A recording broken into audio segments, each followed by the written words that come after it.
అప్పుల బాధలు వెంటాడుతున్నాయా? అయితే 6 జేవిఆర్ వారి జాతిరత్నాలు ధరించండి. హాయ్, వెల్కమ్ టు మనం టీవీ. నేను మీ మనోజ్. పర్టికులర్గా ఏపీకి ప్రధాని మోదీ గారు చాలా ఇంపార్టెన్స్ ఇస్తున్న పరిస్థితి. మరి దగ్గర ఎలక్షన్స్ కూడా ఏం లేవు, అయినా సరే ఆయన ఎందుకు ఇంపార్టెన్స్ ఇస్తున్నారు ఏంటి మాట్లాడదాం. మనతో పాటు ప్రముఖ పొలిటికల్ అనలిస్ట్ అప్పసన్ రాజేష్ గారు ఉన్నారు. నమస్కారం సార్. నమస్కారం. దగ్గరలో ఎలక్షన్స్ లేకపోయినా సరే ఆయన ఇచ్చే ఇంపార్టెన్స్ని ఏ విధంగా చూడొచ్చు అంటారు? ఇప్పుడు వాస్తవంగా భారతదేశపు పార్లమెంటు తీసుకున్న నిర్ణయం ప్రాతిపదికగా ఆంధ్రప్రదేశ్ రాష్ట్ర విభజన జరిగింది.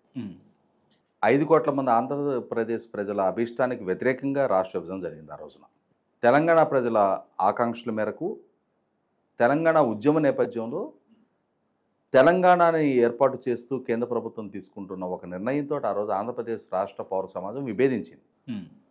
అయినా సరే తెలంగాణ ఉద్యమాన్ని గౌరవిస్తూ పార్లమెంటు తీసుకున్న నిర్ణయాన్ని ప్రకారం రాష్ట్ర విభజన జరిగింది.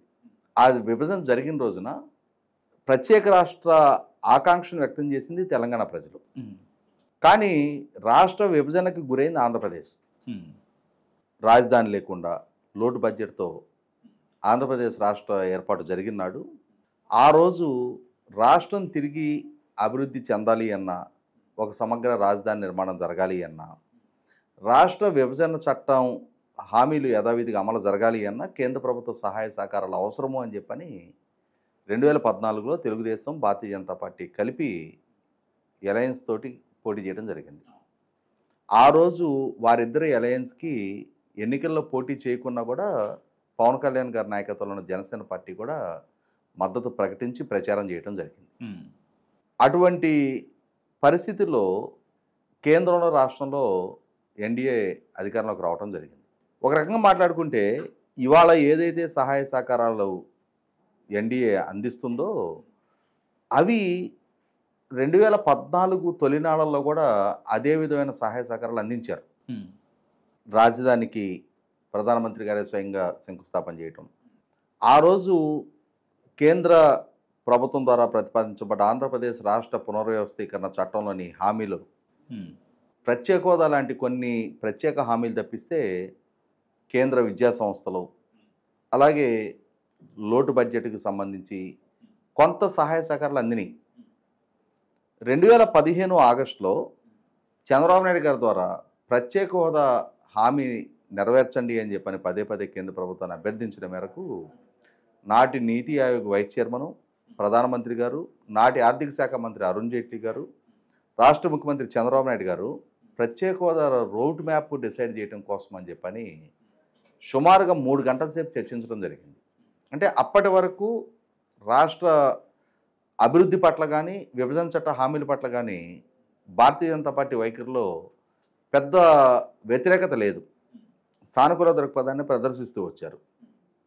కానీ ఏ రాజకీయ కారణాలు ప్రేరేపించినే తెలియదు, తర్వాత రోజుల్లో పార్లమెంటు ద్వారా చేసిన హామీలు, అలాగే ఎన్నికల ప్రచార సందర్భంగా సాక్షాత్తు ప్రధానమంత్రి అభ్యర్థిగా నరేంద్ర మోడీ గారు ఇచ్చిన హామీలను కూడా విస్మరణకు గురయ్యాయి.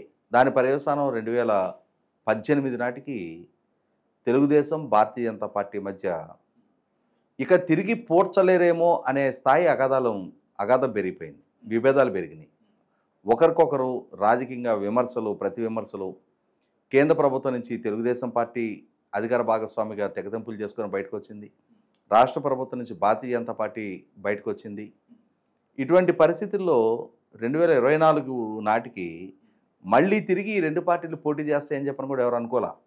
ఒకరికొకరు ప్రచ్ఛన్న శత్రువులుగానే విమర్శలు, ప్రతి విమర్శలు కొనసాగినాయి. అటువంటి స్థితి నుంచి మళ్ళీ 2024 ఎన్నికల్లో తెలుగుదేశం, భారతీయ జనతా పార్టీ, జనసేన కలిపి ఎన్డీఏ కూటమిగా పోటీ చేయటం, మళ్ళీ తిరిగి రాష్ట్రంలో కేంద్రంలో అధికారంలోకి వచ్చే నేపథ్యంలో గతానికి భిన్నమైన వైఖరి కేంద్ర ప్రభుత్వం వైపు నుంచి ఈసారి వ్యక్తం అవుతా ఉంది. అంటే ఇవాళ ఎన్డీఏలో కీలక భాగస్వామిగా తెలుగుదేశం, జనసేన కొనసాగుతూ ఉన్నాయి. ఇవాళ రాష్ట్రంలో తెలుగుదేశం, జనసేన, భారతీయ జనతా పార్టీ కలిపి కేంద్రంలో రాష్ట్రంలో అధికార భాగస్వాములుగా కొనసాగుతూ ఉన్నారు. ఇలా కొనసాగుతున్న నేపథ్యంలో 2014-19 నాటి అంటే పూర్తి భిన్నమైన వ్యవహార శైలి ప్రధానమంత్రి నరేంద్ర మోడీ గారి నుంచి వ్యక్తం అవుతూ ఉంది, కేంద్ర ప్రభుత్వం నుంచి కూడా వ్యక్తం అవుతూ ఉంది.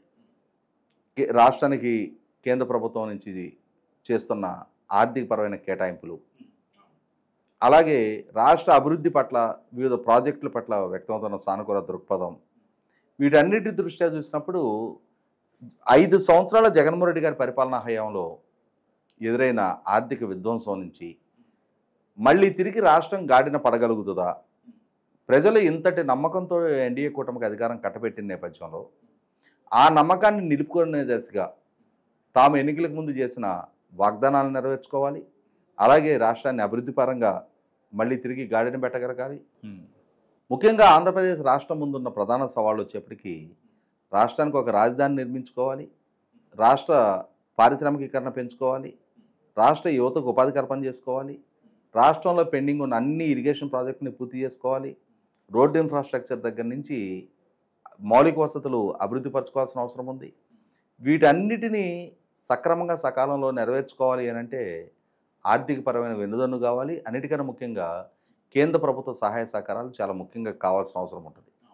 ఇటువంటి నేపథ్యంలో రాష్ట్ర అభివృద్ధి పట్ల ప్రొయాక్టివ్గా పనిచేయగలిగే అనుభవజ్ఞుడైన చంద్రబాబు నాయుడు గారు కేంద్ర ప్రభుత్వాన్ని పదే పదే రాష్ట్ర అభివృద్ధి గురించి కలవటం, ఆ కలిసిన సందర్భంలో కూడా కేంద్ర ప్రభుత్వం వైపు నుంచి కూడా పూర్తి సానుకూల సహాయం సహకారాలు కేంద్ర ప్రభుత్వం నుంచి కూడా వ్యక్తం కావటం మనం గత 16 నెలలుగా చూస్తూ ఉన్నాం. మనం రాజధాని నిర్మాణం కోసం 15,000 కోట్లు కేటాయింపు చేయటం, విశాఖపట్నం స్టీల్ ప్లాంట్ ప్రైవేటైజేషన్ నుంచి కాపాడటం కోసం 11,400 కోట్ల రూపాయలు కేటాయింపు చేయటం, పోలవరం ప్రాజెక్ట్ నిర్మాణం కోసం 12,000 కోట్ల రూపాయలు కేటాయింపులు చేయటం, హైవేల నిర్మాణం, రైల్ కనెక్టివిటీ, ఇటువంటి ప్రాజెక్టుల విషయంలో కానీ సంస్థల కేటాయింపు విషయంలో కానీ మరింత సహాయ సహకారాలు అందించడం, రీసెంట్గా కేటాయింపు చేసిన నవోదయ స్కూల్స్, కేంద్రీయ విద్యాలయాల విషయంలో కూడా రాష్ట్రానికి ఇతోదికి కేటాయింపులు చేయడం చూస్తుంటే కేంద్ర ప్రభుత్వ వైఖరి 2014-19 నాటికన్నా చాలా భిన్నంగా కనిపిస్తూ ఉంది.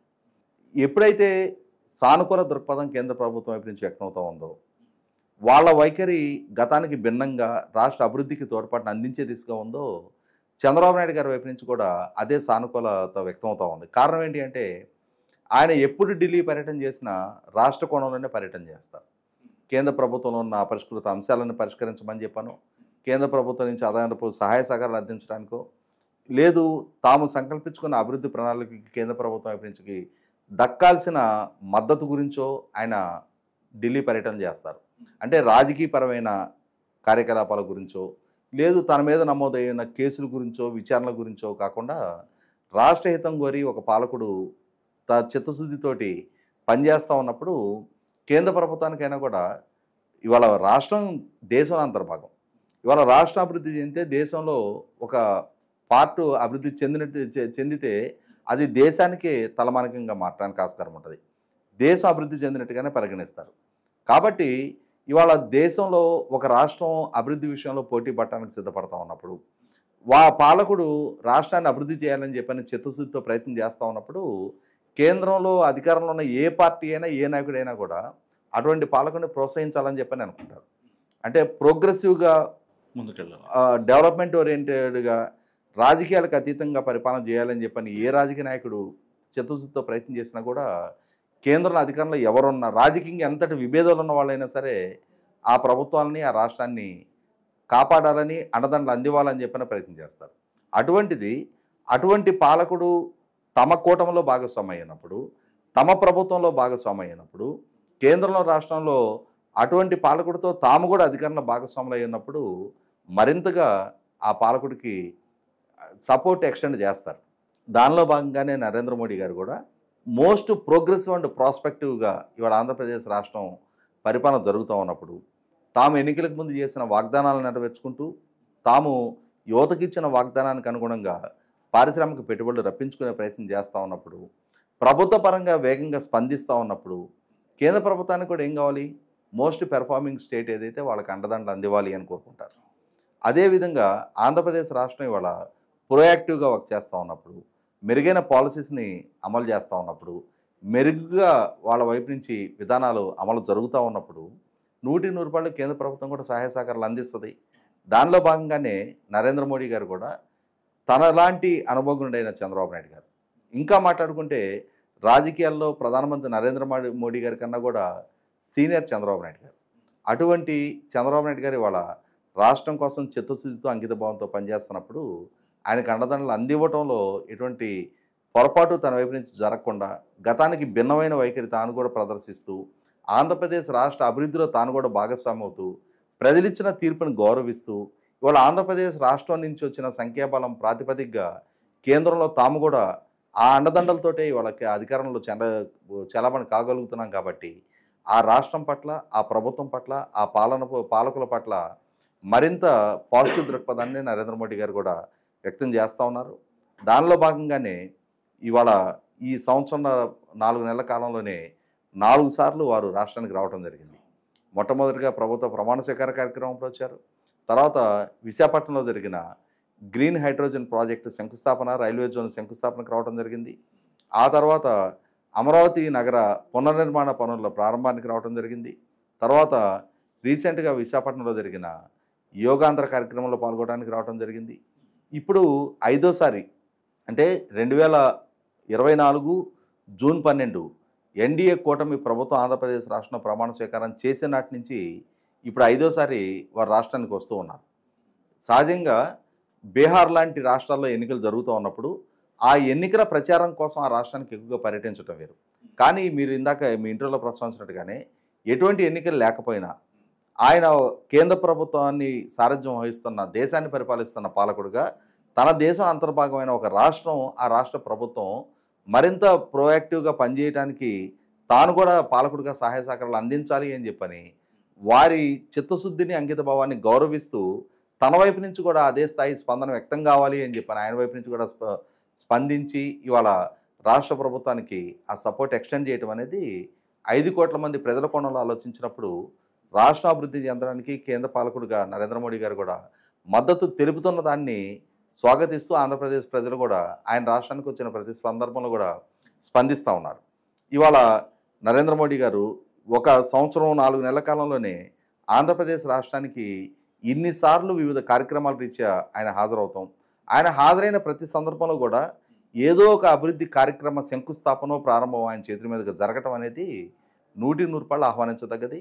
ఇవాళ దక్షిణాదిలో అభివృద్ధి చెందున్న తమిళనాడు, కర్ణాటక, తెలంగాణల సరసన ఆంధ్రప్రదేశ్ రాష్ట్రం కూడా సమీప భవిష్యత్తులో తాను కూడా పర్ క్యాపిటల్ ఇన్కమ్ పరంగా కానీ, ఎంప్లాయ్మెంట్ క్రియేషన్ పరంగా కానీ, వెల్త్ జనరేషన్ పరంగా కానీ, గవర్నమెంట్కి ట్యాక్స్ రెవెన్యూస్ పరంగా తాను కూడా మిగిలిన రాష్ట్రాల సరసన తలెత్తుకొని నిలబడగలగటంలో, నిలబెట్టడంలో నరేంద్ర మోడీ గారు కూడా కీలక పాత్ర పోషించడానికి సిద్ధమవుతున్నారనేది మన కళ్ళ ముందు కనిపిస్తూ ఉన్న అక్షర సత్యం.